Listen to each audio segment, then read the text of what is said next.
ನಮಸ್ಕಾರ ರೀಪ್ಪ ಎಲ್ಲರಿಗೂ. ಸೌಜನ್ಯ ಕೊಲೆ ಪ್ರಕರಣ ಇನ್ನೂ ತನಿಖೆ ಹಂತದಲ್ಲಿ ಇರುವಾಗ ಈಗ ರಾಣೆಬೆನ್ನೂರದಲ್ಲಿ ಒಂದು ಭೀಕರ ಹತ್ಯೆ ಆಗೈತ್ರಿ. ಆ ಮೂರ್ಖ ಶಿಖಾಮಣಿಗಳು ಆ ಬೆಂಕಿ ಹಚ್ಚಿ ಮಾತನಾಡುವರು ಎಷ್ಟು ಜನ ಹೋಗಿ ಆ ಹತ್ಯೆಯಾದಂಥ ಸ್ವಾತಿ ಮನೆಗೆ ಭೇಟಿಯಾಗಿದ್ದೀರಿ. ಇದೇ ಧಾರವಾಡದಲ್ಲಿ ಲೋಕಸಭಾ ಚುನಾವಣೆ ಇದ್ದಾಗ ನೇಹಾ ಹಿರೇಮಠವ್ರ ಮನೆಗೆ ರಾಷ್ಟ್ರೀಯ ಅಧ್ಯಕ್ಷರುಗಳು ಬಂದ್ರಿ. ಅಮಿತ್ ಶಾನಂತವ್ರು ಬಂದರು, ನೂರಾರು ಮಂತ್ರಿಗಳು ನಂಬರ್ ಹಚ್ಚಿರಿ. ಎಂತಿಂಥವ್ರು ಬಂದರು. ಸ್ವಾತಿ ಮನೆಗೆ ಯಾಕೆ ಹೋಗುವಾರ್ರಿ? ಸ್ವಾತಿನೂ ಹೆಣ್ಣಲ್ರಿ. ಸ್ವಾತಿಯ ಹತ್ಯೆ ಮಾಡಿದಂಥ ಮೂವರು ನೀಚರು ಇವತ್ತು ಅವರಿಗೆ ಯಾವ ಶಿಕ್ಷೆ ಕೊಟ್ಟರೂ ಕಡಿಮೆ. ಅದರಲ್ಲಿ ದುರ್ಗಾಚಾರಿ, ನಯಾಜ್ ಮತ್ತು ವಿನಯ್, ಈ ಮೂವರು ಆ ಮುಗ್ಧ ಹುಡುಗಿಯನ್ನು ಈ ರೀತಿ ಹತ್ಯೆ ಮಾಡ್ತಾರಂದ್ರೆ ಅವರಿಗೆ ಯಾವ ಶಿಕ್ಷೆ ಕೊಡಬೇಕು? ನೀವು ಅಭಿಪ್ರಾಯ ನನ್ನ ಜೊತೆ ಹಂಚ್ಕೋಬೇಕು. ಇವತ್ತು ಕರ್ನಾಟಕ ರಾಜ್ಯದಲ್ಲಿ ನವ ಯುವತಿಯರ ಹತ್ಯೆಗಳು ಭಾಳ ಆಗಾಕತ್ತಾವ. ಅದಕ್ಕೆ ಜಾತಿ ಭೇದ ಕಟ್ಟಬೇಡ್ರಿ. ಅಲ್ಲಿ ಯಾವುದೇ ಜಾತಿ ಅವನಿರಲಿ, ಅವನ ತಂದು ಒಳಗೆ ಹಾಕಿ ಒದ್ದು ಅವನಿಗೆ ಕಠಿಣ ಶಿಕ್ಷೆ ಕೊಡುವಂಥ ಎಲ್ಲರೂ ಎಲ್ಲ ಸಂಘಟನೆಯವರು ಇವತ್ತು ಒಕ್ಕೋರಲಿನ ಧ್ವನಿಯಿಂದ ಇವತ್ತು ಸ್ವಾತಿ ಹತ್ಯೆಯನ್ನು ನಾವು ಖಂಡಿಸಬೇಕು. ಯಾವ ರೀತಿ ಸೌಜನ್ಯ ಹತ್ಯೆ ಪ್ರಕರಣವನ್ನು ಎಲ್ಲ ಕಡೆ ಇವತ್ತು ಜೋರಾಗಿ ಇವತ್ತು ಅಪರಾಧಿಗಳನ್ನು ಹಿಡಿಯುವ ಸಲುವಾಗಿ ಬಲೆ ಹಾಕಾಕತ್ತೀರಿ, ಅದೇ ರೀತಿ ಸ್ವಾತಿಯೂ ಸಹಿತ ಸೌಜನ್ಯನ ರೀತಿಯೇ ಹೆಣ್ಣು.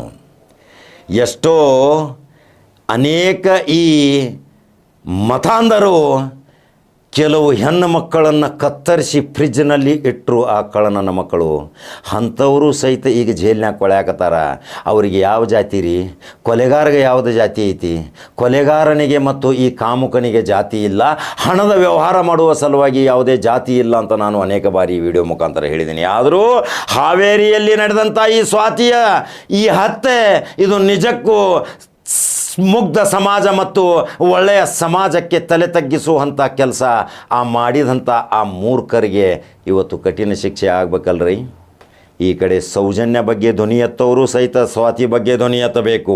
ಫ್ರಿಜ್ನಲ್ಲಿ ಕತ್ತರಿಸಿ ಇಟ್ಟಂಥ ಹೆಣಗಳನ್ನು ಅದು ಏನೇನು ಭಾನಗಡ ಮಾಡಿದಿರಿ ರಾಜ್ಯಾದ್ಯಂತ ಯಾವ ದರ್ಗಾಗಳಲ್ಲಿಯೂ ಸಹಿತ ಹತ್ಯಾಕಾಂಡ ಆದಂಥ ಅವ್ರು ಎಲ್ಲರನ್ನೂ ಸಹಿತ ಇವತ್ತು ಮರಣದಂಡನೆ ಶಿಕ್ಷೆಗೆ ಒಳಪಡಿಸುವಂಥ ಕಾಯ್ದೆ ಜಾರಿಗೆ ತರಬೇಕನ್ನೋದು ಇವತ್ತು ಸೌಜನ್ಯ ಪ್ರಕರಣದಲ್ಲಿ ಎಷ್ಟು ಜನ ಧ್ವನಿ ಎತ್ತಿದಿರಿ. ಸ್ವಾತಿ ಬಗ್ಗೆನೂ ಎತ್ತಬೇಕು, ಆ ದರ್ಗಾದಲ್ಲಿ ನಡೆದಂಥ ಹತ್ಯೆಗಳನ್ನು ಸಹಿತ ಎತ್ತಬೇಕು. ಪ್ರತಿಯೊಂದು ಕಾಮದ ಅತ್ಯಾಚಾರಗಳ ಬಗ್ಗೆ ಇವತ್ತು ಯಾವುದೇ ಜಾತಿ ಮತ ಪಂಥವಿಲ್ಲದೆ ಇವತ್ತು ಎತ್ತಬೇಕು. ಕೇವಲ ಬೆಂಕಿ ಮಾತುಗಳನ್ನಾಡಿ, ಕೇವಲ ಒಂದೇ ಜಾತಿಗೆ ಒಂದೇ ಸೀಮಿತ ಮಾತುಗಳನ್ನಾಡುವಂಥವರಿಗೆ ಪಂಗನಾಮ ಹಾಕಬೇಕು. ಇವತ್ತು ನಾವೆಲ್ಲರೂ ಒಂದಾಗಬೇಕು.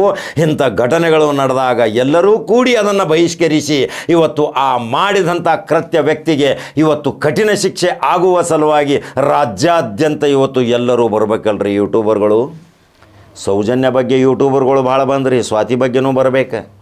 ಮತ್ತು ದೊಡ್ಡ ದೊಡ್ಡ ಹತ್ಯಾಕಾಂಡ ಮಾಡಿದಂಥ ಮತಾಂಧರು ದರ್ಗಾಗಳಲ್ಲಿಯೂ ಸಹಿತ ಕೆಲವು ಅನ್ಯಾಯ ಅತ್ಯಾಚಾರಗಳಾದವು, ಅವರ ಬಗ್ಗೆನೂ ಸಹಿತ ಧ್ವನಿ ಎತ್ತಬೇಕಲ್ರಿ. ಯಾವುದೋ ಜಾತ್ಯತೀತ ಮನೋಭಾವನೆಯುಳ್ಳವರು ಅಂಥ ಕೃತ್ಯಗಳನ್ನು ಎತ್ತಿ ಹಿಡಿದು ಮಾತನಾಡುವವರು ಮಾತ್ರ ಅವನು ಒಬ್ಬ ಸಾಮಾನ್ಯ ವ್ಯಕ್ತಿ, ಮಾನವ ಧರ್ಮದ ವ್ಯಕ್ತಿ.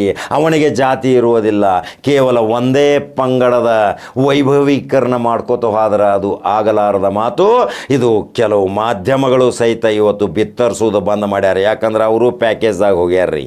ಆ ಪ್ಯಾಕೇಜ್ ಬಂತಾರೆ ಕೇವಲ ಹಿಂದೂ ಮುಸ್ಲಿಂ ಮಂದಿರ ಮಸೀದ್ ಬತ್ನಾರ ದಡಲ್ ಚಾಲನೆ ಮಾಡ್ತಾರೆ.